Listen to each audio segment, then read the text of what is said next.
Hola, ¿qué tal? Buenas tardes, bienvenidos a este ciclo de entrevistas del canal de TV del diario digital Conclusión. Estamos con un capítulo que tiene que ver con el análisis de lo que viene sucediendo, lo que sucede en el país en materia política, económica, social, sindical y también, ¿por qué no?, desde el punto de los anuncios y algunos gestos que desde el mundo de la política la sociedad ha recibido a través, entiéndase esto, en un primer momento, a comienzos de la semana pasada, con la apertura de la Asamblea Legislativa. Estamos hablando del discurso del presidente de la Nación, Alberto Fernández, y después también el día jueves un alegato de Cristina Fernández de Kirchner, que tuvo mucho de legal, mucho de político y, por qué no, también rozó, digamos, lo que significa el funcionamiento de un poder del Estado, consagrado en la Constitución Nacional, allí donde, bueno, tenemos que avisorar de que, bueno, están pasando cosas. De hecho, ayer se hablaba que esta incluso podría ser reemplazada la ministra Lozardo y que el presidente le había pedido que se quede. No obstante ello, el gobierno no nació el lunes de la semana pasada, sino que ya tiene un año de la gestión o administración de la pandemia, un año de administración de la política y la economía post-macrismo, y también seguramente esto nos permite de alguna forma evaluar cuál es el humor social y cuál es el perfil que ha ganado cada uno de ellos a partir de una mutación que se fue dando en el tiempo. Por eso queremos hablar con quien es un especialista en estos temas. Estoy hablando de Ricardo Rubié, quien es titular de Ricardo Rubié Asociado, usted lo conoce seguro, que es licenciado en Sociología y doctor en Psicología Social, también maestrando de Psicología, es docente universitario. Así que con esta presentación le damos la bienvenida. Ricardo, ¿cómo le va a usted?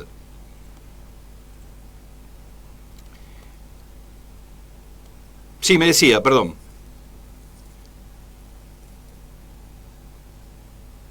Perfecto. Bueno, a ver, yo no lo estoy escuchando bien.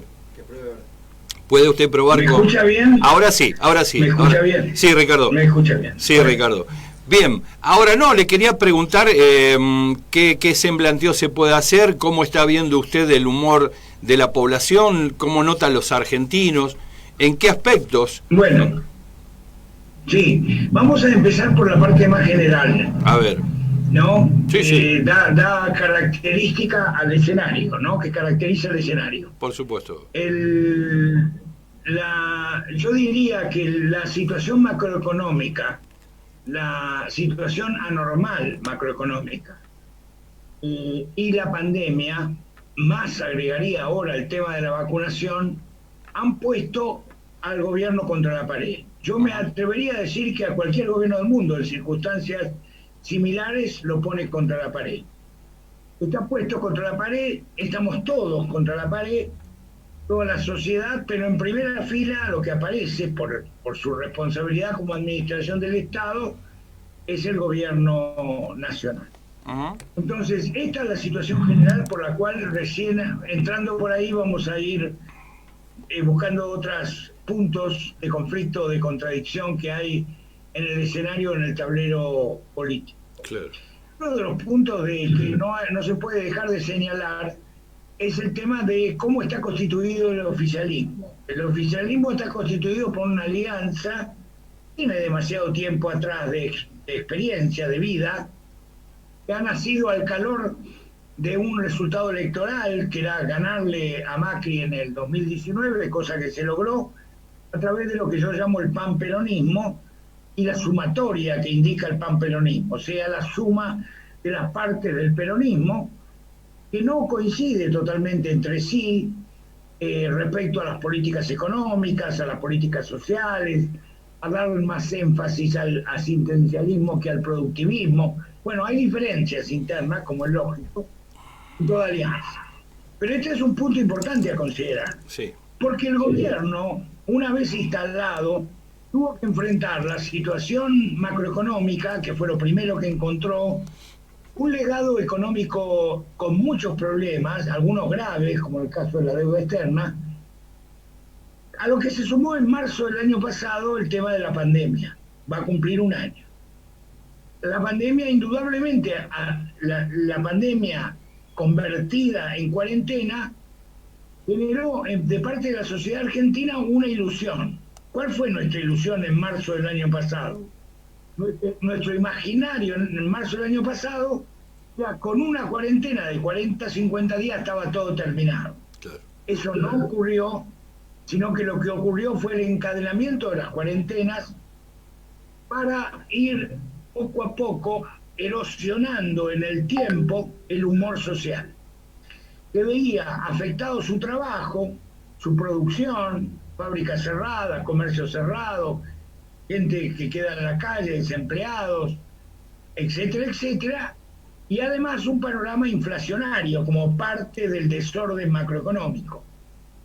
O sea, esta situación es muy comprometida, muy complicada, es la que tuvo que enfrentar el gobierno, que fue paso a paso durante este año, en el cual lo primero que fue resolver la deuda externa interna, la deuda con el capitales propios, capitales nacionales, cosa que resolvió, con deudores internos, cosa que resolvió, y para luego pasar a lo que nos falta aún todavía, que es la negociación grande, amplia con el Fondo Monetario, sobre una deuda acrecentada por los 44.000 millones de dólares que el Fondo Monetario le prestó al gobierno de Macri a instancias, ya lo sabemos todos hoy, instancias políticas del gobierno norteamericano de entonces. Sí, claro. Violando su propia estatuto, su propio protocolo. Entonces, esta situación de ir paso por paso en términos de la deuda, de la situación económica, es lo que nos ha llegado llegamos a esta situación de hoy, en el cual, por un lado, hay una de las variables macroeconómicas, o uno de los indicadores, macroeconómicos que sí podemos mencionar como de alguna manera exitoso, que tiene que ver con la congelamiento del tipo de cambio, que va acompañando paso a paso la inflación, con, digamos, un desarrollo de seguridad social por la pandemia el año pasado muy amplio, que permitió mantener el motor de consumo, ausencia de violencia social, que no hubo durante todo este año porque funcionó los controles, las políticas del gobierno de seguridad social, más los controles ejercidos por los movimientos sociales y por el sindicalismo, que, digamos, mantuvieron aportaron para mantener la paz social, cosa que hasta el momento se ha mantenido, pero eso no impidió que el año pasado cayera el PBI en un número muy grande, como es el 10%. De la creación de riqueza en Argentina bajó el 10%. Se supone que este año, por rebote de la economía y cierta normalización, teniendo en cuenta que hay más actividades que se están realizando, otras no, como el turismo, pero hay otras que sí comienzan a realizarse, que este año sea un año de rebote y que tengamos un crecimiento de la economía que según algunos economistas calculan el 5 o 6%. Esto igual no quita que el gobierno, que además en los próximos meses, en octubre aproximadamente, todavía no hay fecha, se enfrente en examen intermedio de las elecciones legislativas, no quita de que hay una situación política delicada, compleja, está planteada por el presidente en el discurso del 1 de marzo y ratificado, digo parcialmente porque me refiero ahí a un aspecto problemático, que es el Poder Judicial, ratificado por el alegato de la vicepresidenta Cristina Fernández de Kirchner en la defensa de la causa del dólar futuro. Y bueno, en eso lo que hemos visto el 1 de marzo en la discurso presidencial, en mi opinión, y lo escribí en un artículo, yo vi un giro, un cambio de rumbo y un cambio de estilo de parte del presidente. El presidente hizo un discurso afirmativo, decisionista, vamos a hacer esto, aquello, lo demás, un balance de lo recibido que en realidad llega un año después. El balance, en mi opinión, tendría que haberlo hecho en marzo del año pasado, no ahora, pero bueno, lo hizo ahora, señalando además a los distintos territorios de la política. Esto es muy importante. ¿Por qué digo es muy importante? Pues señaló a los adversarios, que en las redes, como digo yo en un artículo, en las redes sus adversarios se transforman en enemigos. O sea, esta es una decisión política importante del estilo político del gobierno del presidente Fernández. Sí, los adversarios políticos son adversarios, son enemigos. Me inclino a pensar lo primero porque no quiero pensar lo segundo. Claro. No me gustaría que la Argentina vuelva a situaciones que ya hemos vivido y que todos lamentamos. Entonces, pensando que no volvemos a ese momento, hablamos de adversario. El presidente entonces señaló los territorios, planteó como adversario, y más rotundamente Cristina Fernández de Kirchner planteó claramente al Poder Judicial como adversario en función de una reforma judicial. Eso es parte del escenario que estamos describiendo. La reforma judicial es un aspecto muy importante.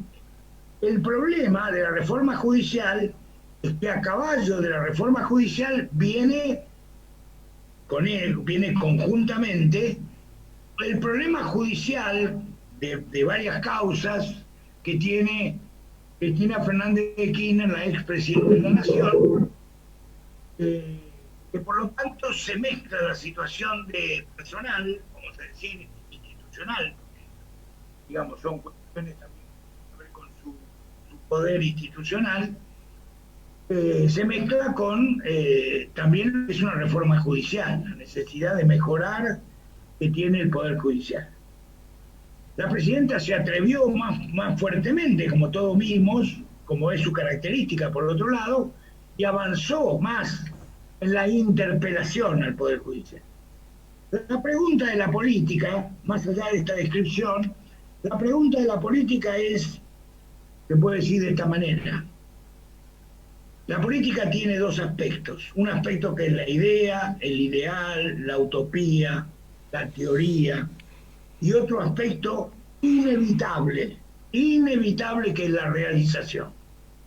La teoría solo en política no alcanza y no hay realización posible sin teoría, sin una idea, sin un concepto atrás.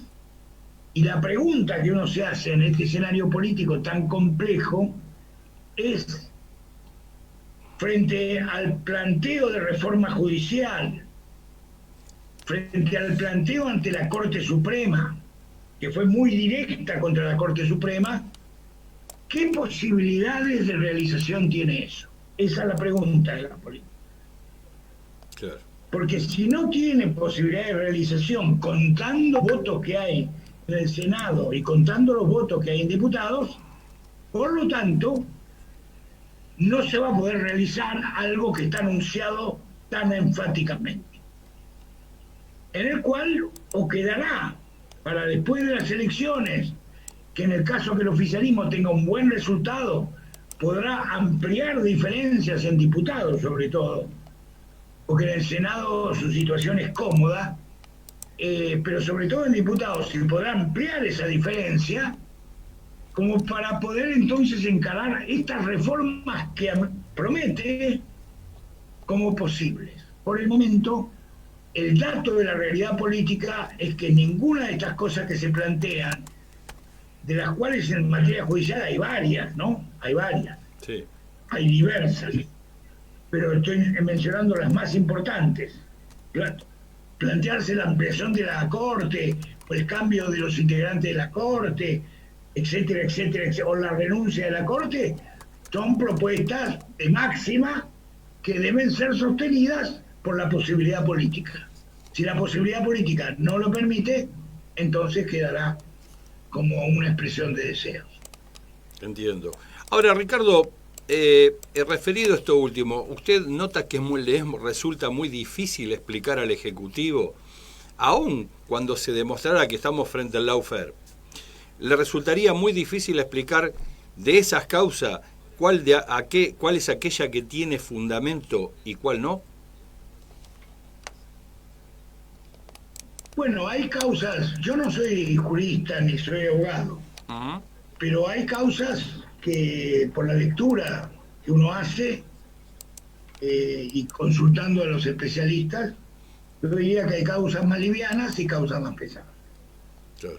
Ahora, según lo que dicen los entendidos. sí, Las causas más livianas son una, que es la actual, la que está tramitando en este momento, a la cual el otro día la Cristina Fernández de Kirchner hizo en su alegato, que es la causa del dólar futuro. claro, Me parece una causa liviana.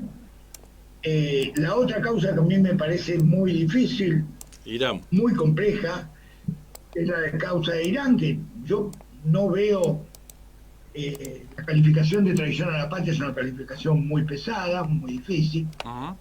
Yo no le veo ahí posibilidades de culpabilidad. Ahora, hay otras causas, indudablemente, que son causas, vuelvo a decir, que me cuentan los entendidos, que son causas más complicadas, donde hay mucha prueba colectada, o sea, hay mucha prueba conseguida en el expediente, y bueno, no lo sé, Claro. desconozco el futuro de eso, Entiendo. pero su pregunta tiene mucho sentido porque ese es un dato político, ese es un dato político. ¿Qué va a pasar con la causa de Cristina? Es un dato político, sin Ujú. duda, de primera importancia. No, digo, le preguntaba porque si fueran algunas causas truchas, como dicen algunos, bueno, pero digamos, esto no obsta o digamos, no implica que la justicia es lo que es y que en función de las causas, o en el caso de Cristina, si tiene alguna causa seguramente pesada, como usted le dicen estos entendidos en la materia jurídica, lógicamente tendrá que defenderse. Ahora, la pregunta es esta: ¿qué grado de credibilidad puede tener, digamos, la fórmula que lleva adelante la coalición de gobierno y no la alianza electoral actualmente en términos de realización cuando falta y tiene la pandemia? Y por otro lado le pregunto, Ricardo, ¿cómo sería posible cierto grado de credibilidad respecto de ambos como gobernantes en las tareas que deben encarar como equipo de gobierno, ¿no?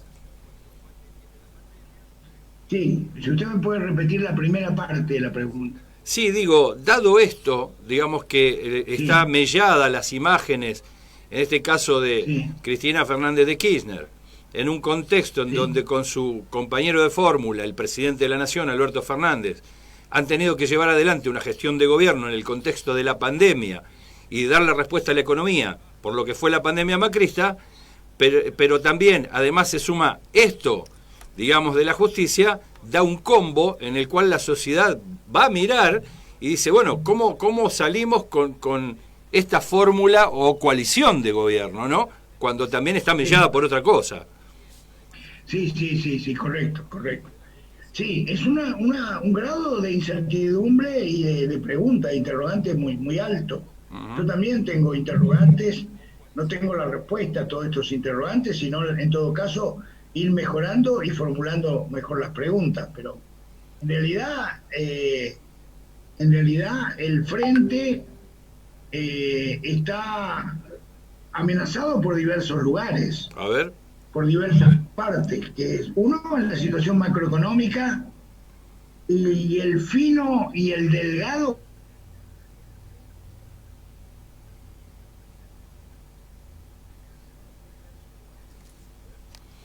bueno,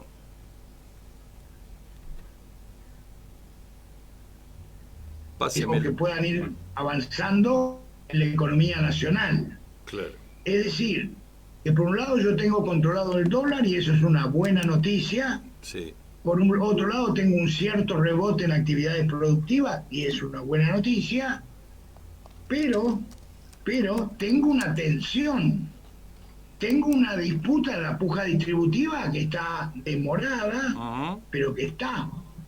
Claro. Disputa respecto a quién va a pagar, finalmente, dicho un poco groseramente, quién va a pagar la crisis que también está sin contestar. Sí, claro. O sea, el gobierno camina por un sendero muy angosto.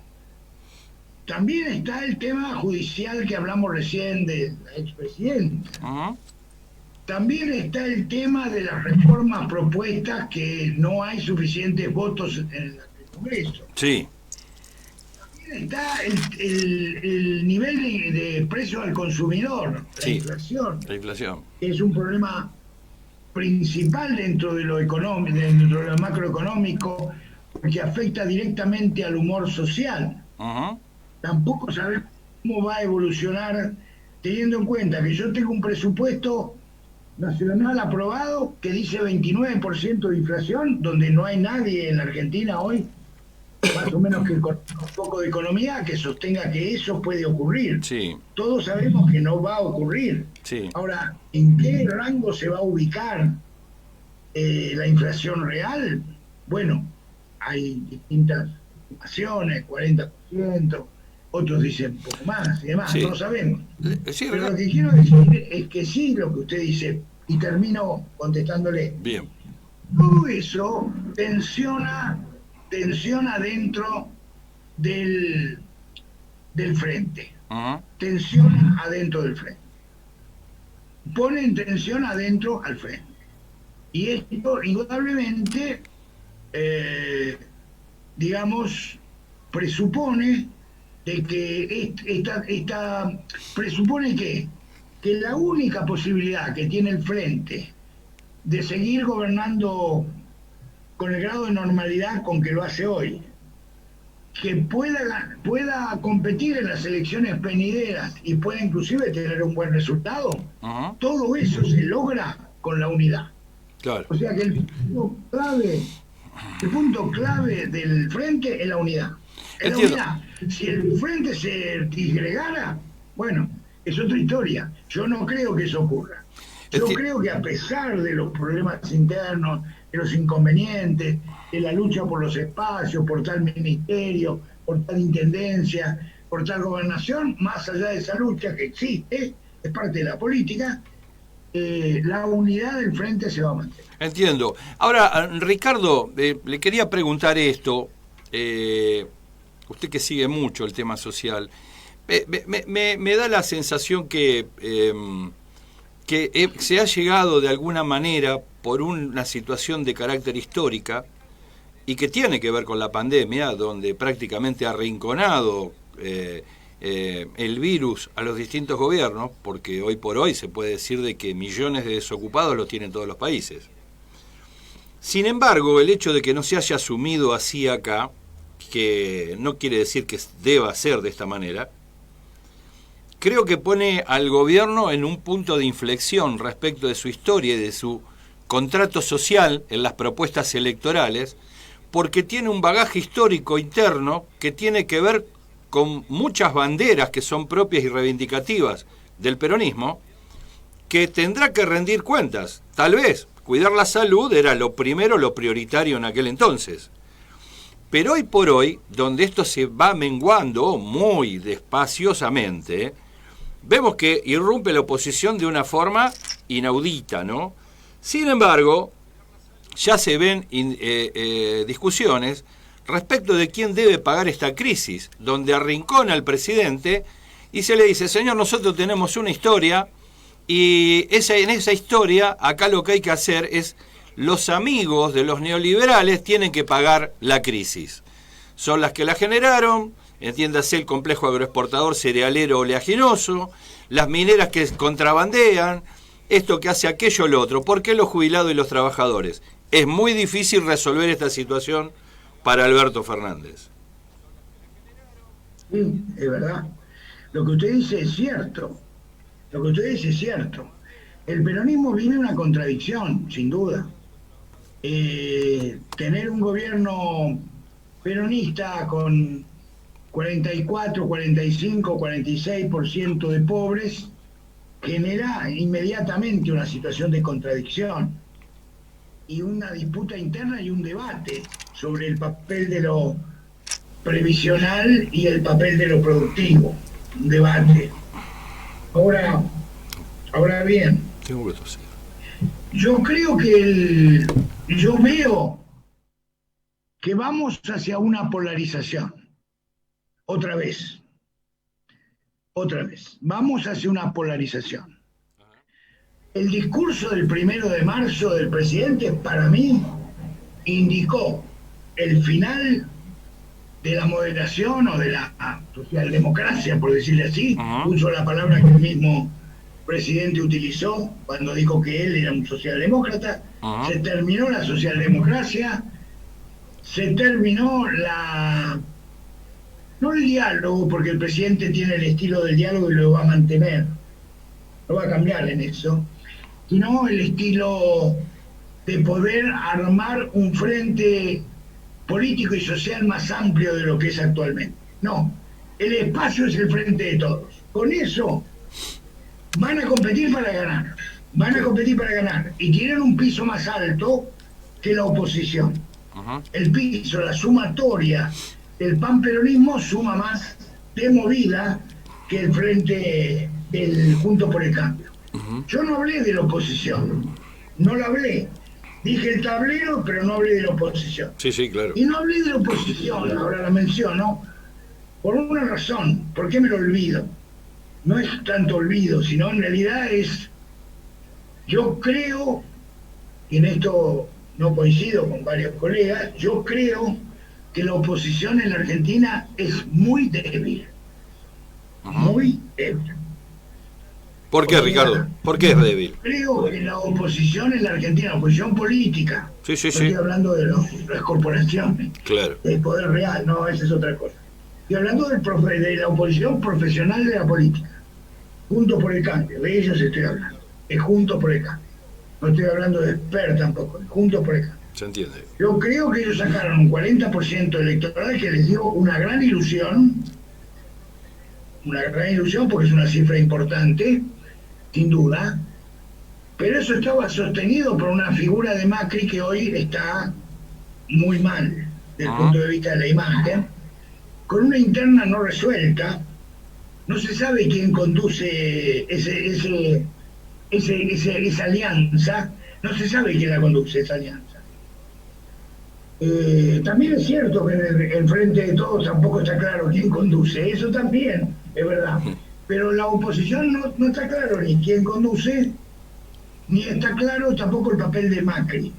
Pero veo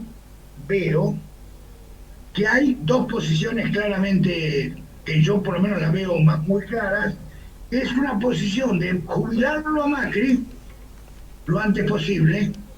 Claro. La otra que es, no, Macri puede ser una reserva, una garantía. No se va a presentar elecciones en octubre, pero es una garantía para la próxima presidencia. Claro. Son dos miradas distintas. Esas dos miradas están dentro de Juntos por el Cambio. Está bien.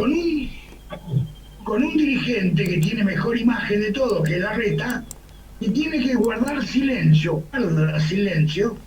porque entiende que su silencio lo capitaliza de algún modo frente al oficialismo, pero que indudablemente todavía no atravesó la interna que tiene.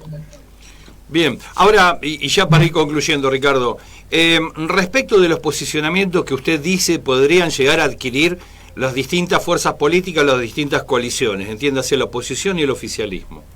Cuando usted evalúa el tiempo que tenemos desde hoy, marzo, a octubre, que suponemos que será alguna fecha de octubre, no antes ni después, la comparación entre lo que puede llegar a ser el logro, la estabilidad política, el accionar, la respuesta del gobierno en acción y la oposición a través de sus distintas jugadas políticas. Y la heladera. ¿Tiene tiempo, usted cree, el gobierno como para materializar los logros que necesita la sociedad y que no esté acuciada de alguna manera por la heladera a octubre de este año? Mire, la campaña electoral va a ser polarizada. Al gobierno le conviene que Macri esté en el ring. Le conviene que esté en el ring. Y hay una parte de Juntos por el Cambio que lo quiere subir al ring a Macri. Bien. El problema que usted dice de la heladera es un problema fundamental en estos términos. Así como le dije que el Frente para Todos tiene un piso más alto, o sea, larga la carrera un poco más adelante que Juntos por el Cambio, no quiere decir eso que va a ganar las elecciones, no. Tampoco dice que la va a perder. Ahora sí, si en el lapso de acá a octubre, para mí lo que va a ocurrir es que el vacunatorio VIP se va a ir perdiendo en el tiempo, ya se está perdiendo. En los medios de comunicación ya no ocupa el lugar que ocupaba. Se va a ir perdiendo, como otras cosas que han pasado, los bolsos de López, otras cosas que han pasado. Sí. Desde Menem, o desde antes, los pollos de Mazzolini en la época de Alfonsín, pasa, va a pasar. Eso será bueno o malo, es otra discusión, es otro debate. Pero va a pasar. O sea, va a tener menos incidencia en la conducta electoral. Eso es lo que quiero decir. Claro. Ahora, la inflación, eso no pasa.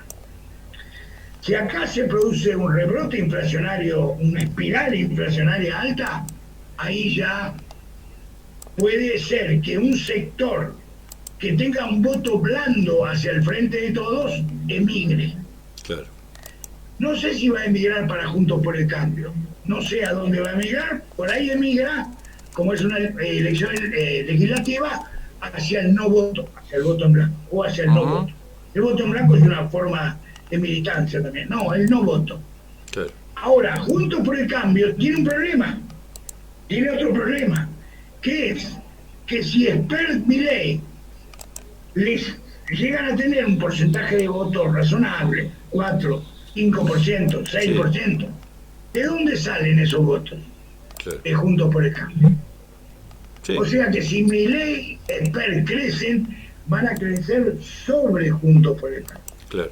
Entonces, esta es la situación. Polarización, y yo estoy hablando manteniendo constante la inflación y manteniendo constante el tipo de cambio. Si no se dispara una y no se dispara la otra, es posible que el oficialismo pueda hacer una buena elección. Perfecto. Ahora, ¿por qué? Sí. Porque yo quería agregar lo siguiente. Alguien va a decir, bueno, pero ¿cuál es la razón por la cual usted dice eso? Sí. Por un motivo. Cuando uno tiene el gobierno, tiene una ventaja en una elección. La ventaja que tiene es que todo lo que produzca va a ser mucho más mirado en la campaña electoral, va a ser mucho más mirado por la gente. Claro. Y frente a una pandemia que va a continuar, tenemos el segundo rebrote, va a continuar. Por una pandemia que va a continuar, una vacunación que debería acelerarse, hoy acelerarse, claro. No sé cómo, porque no hay provisión de vacuna internacional, no sé, pero es un problema político. Debería acelerarse porque alivia, la vacunación alivia, ¿no? Tiene un efecto aliviador. Entonces, si el gobierno de acá a octubre, con lo que tiene, porque eso es lo que dijo Alberto el primero, para mí lo que quiso decir es eso, con lo que tenemos vamos a competir, bien, con lo que tenemos un gobierno que toma decisiones, en medio de una pandemia, en medio de una crisis económica, toma decisiones. Esa es la ventaja que tiene, para mí, el oficialismo sobre el otro. Perfecto.